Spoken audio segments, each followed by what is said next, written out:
Welcome to Dream Tales Sleep Stories. Tonight's reading is The Clockwork Kingdom. Settle into your bed or sofa and let your shoulders, jaw, and eyelids grow heavy. Inhale slowly, 1, 2, 3, and sigh the air away, allowing the day to fade into quiet dark. With every soft inhale, you invite fresh English phrases. With every gentle exhale, stray thoughts drift farther off.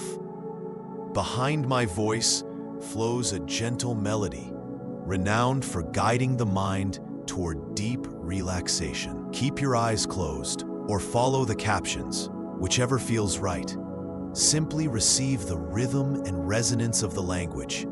Deep in rest, tonight's phrases will take root like seeds, ready to bloom into stronger English skills with the morning light. When you feel settled, hold that unhurried breath and allow yourself to drift into the tale. The Clockwork Kingdom begins now.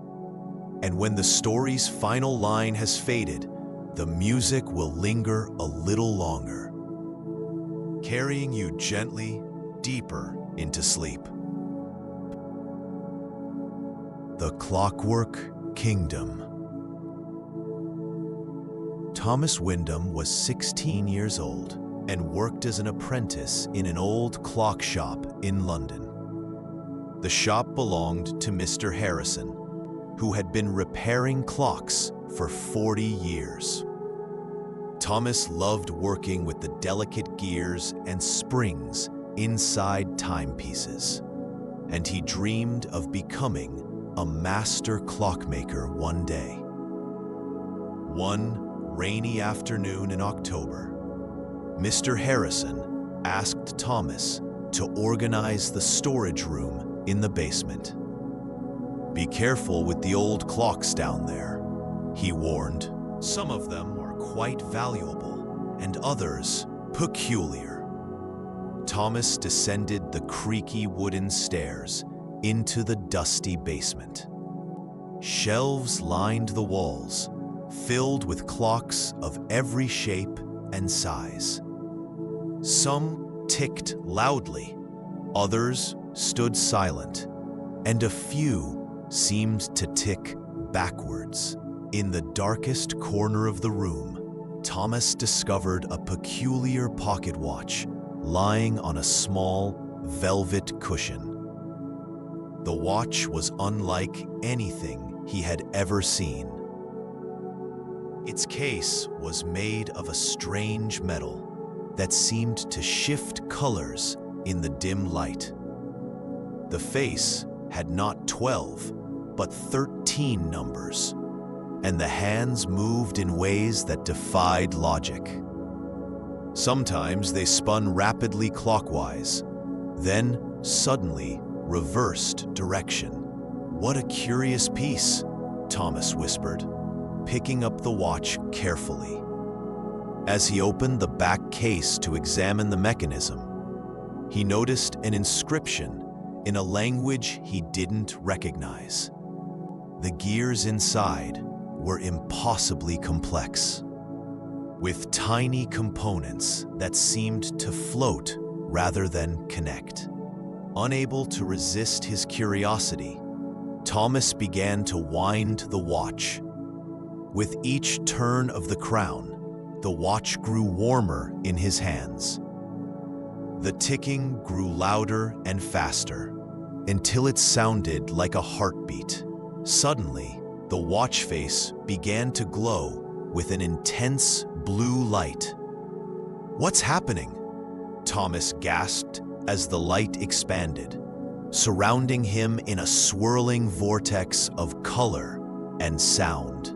The basement disappeared, replaced by a tunnel of spinning gears and golden clockwork.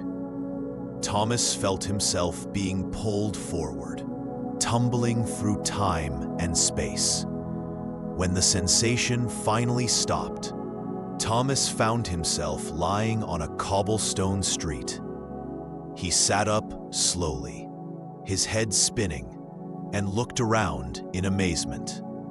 He was no longer in London, or at least, not the London he knew. Giant gears floated in the sky above, turning slowly against clouds of brass and copper. The buildings around him were constructed from clockwork mechanisms, their walls made of interlocking gears that clicked and whirred constantly. Steam hissed from pipes that ran along the streets like veins, and the air smelled of oil and hot metal. "Are you all right, young man?" asked a voice. Thomas looked up to see an elderly gentleman wearing goggles and a long coat covered in tiny clocks. His white beard was braided with small gears, and his eyes sparkled with kindness. "Where am I?" Thomas asked, still dazed from his journey. "Why, you're in the Clockwork Kingdom, of course," the man replied, helping Thomas to his feet. "I am Master Kronos, keeper of time, and you, I suspect, are not from our world." Thomas explained how he had found the strange watch and wound it, only to find himself transported to this bizarre place. Master Kronos listened carefully, stroking his gear-adorned beard thoughtfully. "Ah, the traveler's watch," he said finally. "I wondered where it had gone.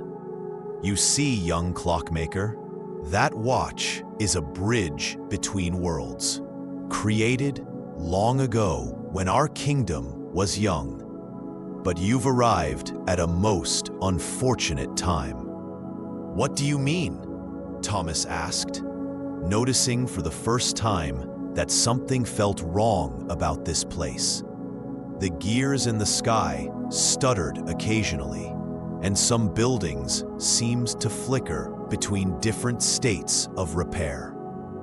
"Come with me," Master Kronos said, leading Thomas through the winding streets.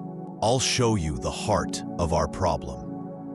They walked through the city, passing steam-powered carriages and mechanical birds that chirped with tinny voices. Citizens dressed in elaborate costumes, made of brass and leather, hurried past. But Thomas noticed something disturbing. Some people appeared to age rapidly as they walked, while others grew younger with each step. "Time itself is broken here," Master Kronos explained as they climbed a hill toward an enormous clock tower. "The heart of time, our kingdom's central chronometer, is failing. Without it, past, present, and future are colliding." The clock tower was magnificent, stretching so high that its top disappeared into the gear-filled sky. But as they approached, Thomas could hear the irregular ticking, like a heart with an unsteady rhythm. "Can it be repaired?" Thomas asked, his clockmaker's instincts already analyzing the problem. "Perhaps, with the right knowledge and tools," Master Kronos said. "But the damage is extensive, and none of our clockmakers have been able to diagnose the full problem. We need someone with a different perspective, someone who understands both mechanical time and natural time." Thomas realized the old man was looking at him hopefully. "You think I can help? I believe you were brought here for a reason," Master Kronos replied. "The traveler's watch doesn't activate for just anyone. It chooses those with the potential to bridge worlds." As they entered the clock tower, Thomas was overwhelmed by the complexity of the mechanism. Gears the size of houses turned overhead, connected by chains and belts to thousands of smaller components. The noise was deafening, But beneath the mechanical cacophony, Thomas could hear the irregular heartbeat of the failing system. "This is incredible," Thomas breathed, his trained eye following the flow of motion through the gears. "But I can see several problems already. Some of these gear ratios are wrong, and there's too much friction in the main drivetrain." Master Kronos smiled. "You do have the gift, but repairing the heart of time will require more than mechanical knowledge. You'll need 3 special components: the gear of memory from the past, the spring of possibility from the future, and the pendulum of balance from the present." "How do I find these things?" Thomas asked, already eager to begin. "That's where I come in," said a new voice. Thomas turned to see a young woman about his age, wearing goggles pushed up on her forehead and a leather apron covered in tools. Her auburn hair was tied back in a practical bun, and her green eyes sparkled with intelligence. "This is Amelia Gearwright," Master Kronos introduced. "Our finest young inventor. She's been studying the temporal anomalies and may be able to help you navigate the time streams." Amelia extended a grease-stained hand, which Thomas shook. "I've designed a device that should allow us to move through the damaged time streams safely," she said. "But it's dangerous. We could lost in time forever." "We have to try," Thomas said, surprised by his own determination. "This whole kingdom is suffering."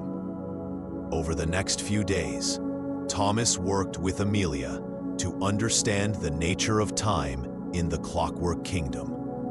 Unlike his world, where time flowed in one direction, time here was a tangible force that could be measured, stored, and manipulated. The heart of time didn't just measure time, it created it, sending it flowing through the kingdom like water through pipes. Amelia showed him her workshop, filled with incredible inventions. There were clocks that could slow time in a small area, watches that could store minutes for later use, and her latest creation, the temporal navigator. "It looks like a compass," Thomas observed, examining the device. "But instead of pointing north, it points to when?" "Exactly," Amelia said proudly. "It can detect temporal currents and guide us through them. But we'll need protective gear too. The time streams can age or de-age anything they touch." They spent days preparing for their journey, creating temporal suits from clockwork and special alloys that could resist the effects of raw time. Thomas found himself impressed by Amelia's brilliance and dedication. She reminded him of himself, someone who understood that machines were more than just gears and springs. Finally, they were ready for their first journey to the past to retrieve the gear of memory. Master Kronos led them to a special chamber in the clock tower where the time streams were accessible. "Remember," he warned, "the past is seductive. You may see things that tempt you to interfere, but you must not. Changing the past could unravel everything." Thomas and Amelia activated their temporal suits and stepped into the swirling vortex of past time. The sensation was different from his travel through the watch. This was like swimming upstream through honey. Images flashed past them, the kingdom in different eras, people and places shifting and changing. The temporal navigator led them to a specific moment, the founding of the Clockwork Kingdom centuries ago. They materialized in a workshop where a younger Master Kronos worked alongside a woman Thomas didn't recognize. "That's Maestra Tempest," Amelia whispered, "the creator of the Heart of Time. She disappeared mysteriously after completing it." They watched, invisible to the past inhabitants, as Maestra Tempest worked on the final components of the heart. She held up a golden gear inscribed with symbols that seemed to shift and change. The gear of memory, Thomas realized. It contains the knowledge of how time should flow. But as Maestra Tempest placed the gear in a special case, a shadow fell across the workshop. A man in a dark cloak entered, his face hidden, but his presence menacing. "Lazarus," Maestra Tempest said coldly, "I told you the Heart of Time is not for personal use. It belongs to everyone." "Time belongs to no one," Lazarus replied, his voice smooth but threatening. "Or it should belong to those wise enough to use it. With the heart, we could live forever, never aging, never dying." "That's not living," Maestra Tempest countered. "That's existence without meaning. Time gives life value because it is limited." The argument grew heated, and Thomas saw Lazarus reach for something under his cloak. Without thinking, he stepped forward, but Amelia grabbed his arm. "We can't interfere," she reminded him urgently. "We're only here to observe and retrieve the gear." They watched helplessly as the scene played out. Lazarus tried to steal components of the heart, but Maestra Tempest activated a temporal field that froze him in place. However, the effort seemed to drain her. "He'll break free eventually," she said weakly, placing the gear of memory in a hidden compartment. "The heart will need protectors, those who understand that time is a gift, not a possession." As the past scene faded, Thomas quickly retrieved the gear of memory from its hiding place. The moment he touched it, knowledge flowed into his mind, not just of how the heart worked, but of why it was created. The Clockwork Kingdom was dying, he said to Amelia as they returned to the present. Time was flowing away, leaking into the void. Maestra Tempest created the heart to generate new time, to keep the kingdom alive. Back in the present, Master Kronos examined the gear of memory with satisfaction. One down, two to go. But I must warn you, Lazarus escaped his temporal prison years ago. He's been slowly stealing time from the heart, storing it for himself. That's why it's failing. Then we need to hurry, Thomas said, already preparing for the next journey. The trip to the future was even more disorienting. Instead of swimming upstream, they were pulled forward rapidly, the temporal navigator spinning wildly as it tried to lock onto a stable future point. When they finally materialized, Thomas gasped at what he saw. The Clockwork Kingdom of the future was a nightmare. The sky was frozen in a permanent sunset, gears hanging motionless in the air. Buildings were caught mid-collapse, their destruction paused but not prevented. People stood like statues, trapped between one moment and the next. Time has completely stopped here, Amelia said, her voice muffled by the temporal suit. No, not stopped, shattered.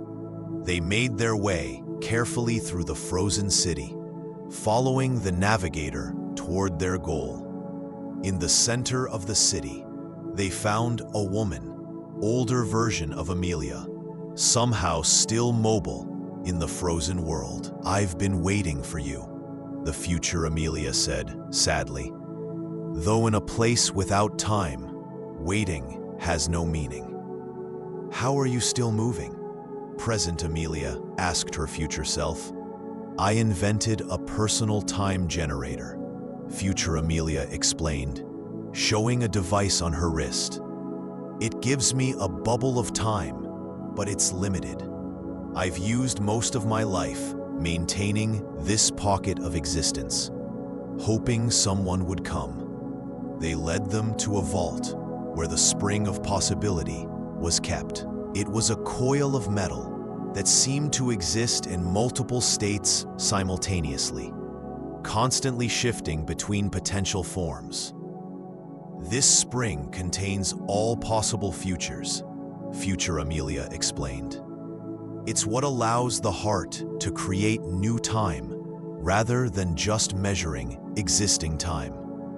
But taking it will collapse this timeline." "What do you mean?" Thomas asked, though he feared he knew the answer. "This future only exists because the spring is here. Remove it, and this timeline ends. Everyone here, including me, will cease to exist." "But," she added quickly, seeing their horrified expressions, "we ceased to truly live long ago. We're echoes, nothing more. Take the spring, create a better future." Present Amelia had tears in her eyes as she hugged her future self. "I'm sorry."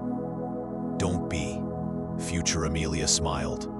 "You're giving us what we couldn't give ourselves, an ending, and perhaps a new beginning." Thomas carefully took the spring of possibility, and immediately the frozen world began to fade. As they were pulled back to their present, he saw future Amelia mouth the words, "Thank you," before she disappeared. The return to the present was somber.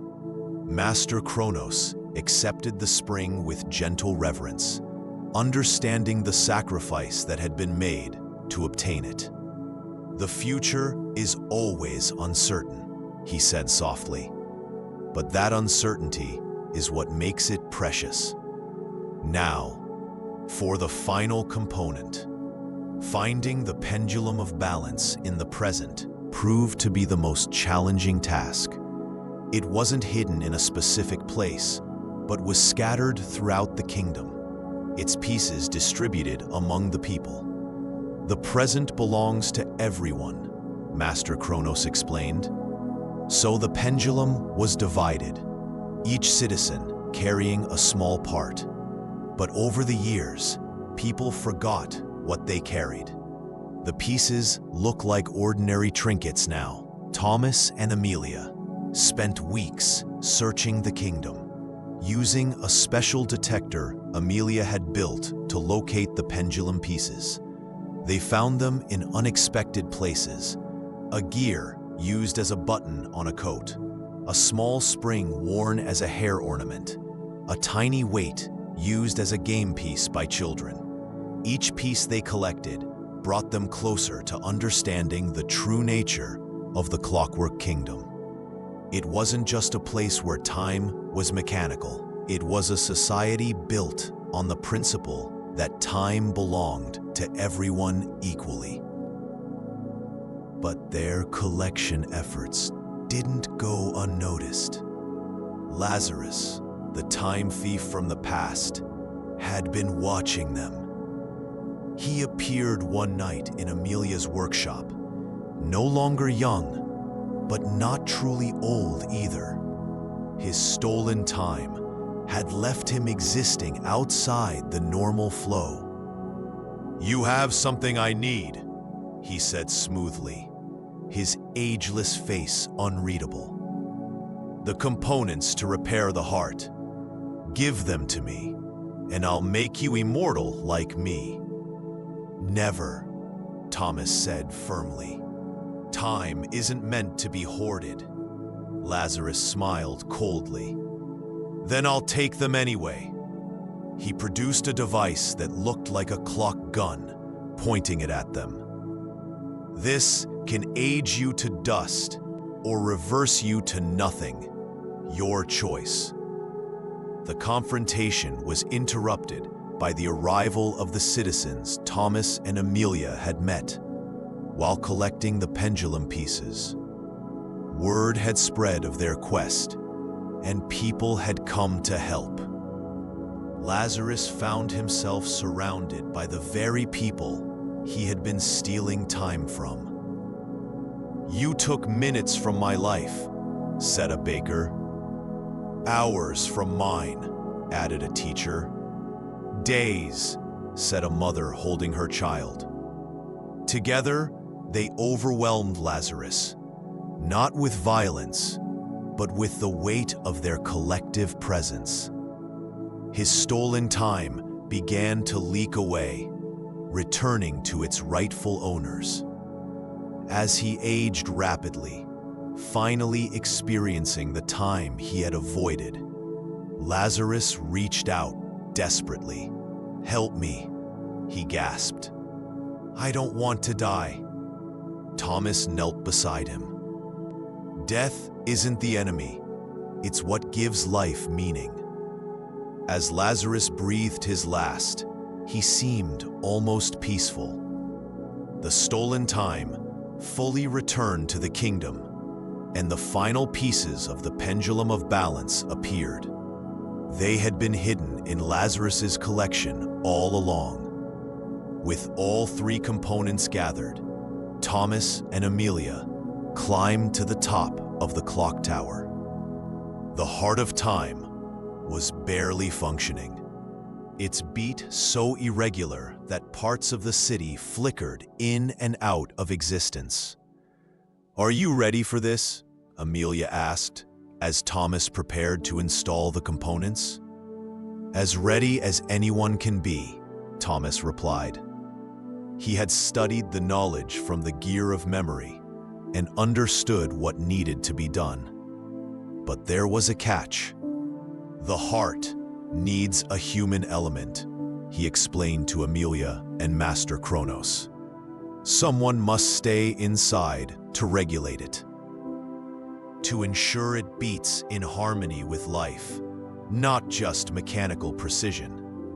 Maestra Tempest was supposed to be that person, but she used her life force to stop Lazarus the first time. "I'll do it," Master Kronos volunteered immediately. "No," Thomas said. "It should be me. I'm from another world. My presence here is already an anomaly. If I stay, I can bridge both worlds, keeping the balance between mechanical and natural time." Amelia grabbed his hand. There has to be another way. Thomas had been thinking about this for days. There is, but it's never been tried. He pulled out the traveler's watch that had brought him here. This watch connects worlds. If I can integrate it with the heart, I might be able to be in both places, partially here, partially in my world. It was a desperate plan, but it was their only hope. Thomas climbed into the heart of time, installing the three components in their proper places. The gear of memory clicked into position, bringing knowledge and purpose. The spring of possibility coiled through the mechanism, generating endless potential. The pendulum of balance began to swing, bringing harmony to the chaos. But the heart needed more.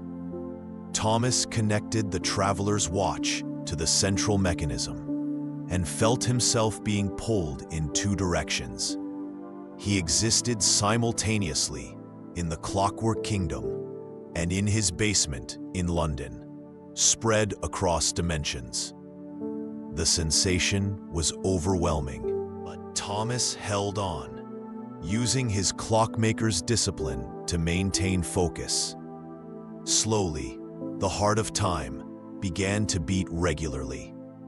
The gears in the sky resumed their proper rotation. Time flowed smoothly through the kingdom once more. When Thomas finally emerged from the heart, he was changed. He could see time itself, flowing like golden threads through everything. He looked at his hands and saw they were slightly translucent, not fully solid in either world. "What happened to me?" he asked. "You've become a guardian of time," Master Kronos said with deep respect. "Existing between worlds, maintaining the balance." Amelia hugged him tightly. "Can you still stay here?" "Part of me will always be here," Thomas said, "and part in London. I can move between them, but never be fully in either." It was a sacrifice, but seeing the kingdom restored, he knew it was worth it.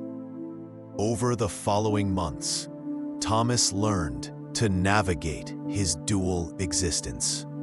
In London, he continued working at the clock shop, but now he repaired more than just timepieces. He fixed temporal anomalies that occasionally appeared. In the Clockwork Kingdom, he worked with Amelia to improve the heart of time and train new clockmakers. The two worlds began to influence each other in subtle ways. Clocks in London became more precise, and people seemed more aware of time's value. A Clockwork Kingdom gained some of the spontaneity and unpredictability of natural time, making it more vibrant and alive. Thomas created a special workshop that existed in both worlds simultaneously, where he could meet with Amelia and Master Kronos while still being present in London. It became a place where the mechanical and natural aspects of time could blend and harmonize. One day, Mr. Harrison found Thomas in the basement, working on a clock that seemed to tick in impossible rhythms. "That's quite an unusual piece," the old clockmaker observed. "It's a temporal synchronizer," Thomas explained. "It helps keep the flow of time stable between different places." Mr. Harrison studied him carefully. "You've changed, Thomas. There's something different about you.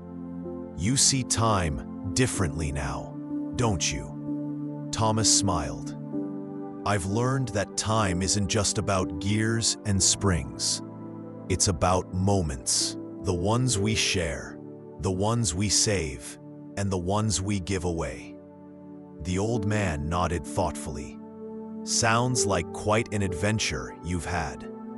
"It's not over," Thomas said, hearing the chime of a clock that existed in another world.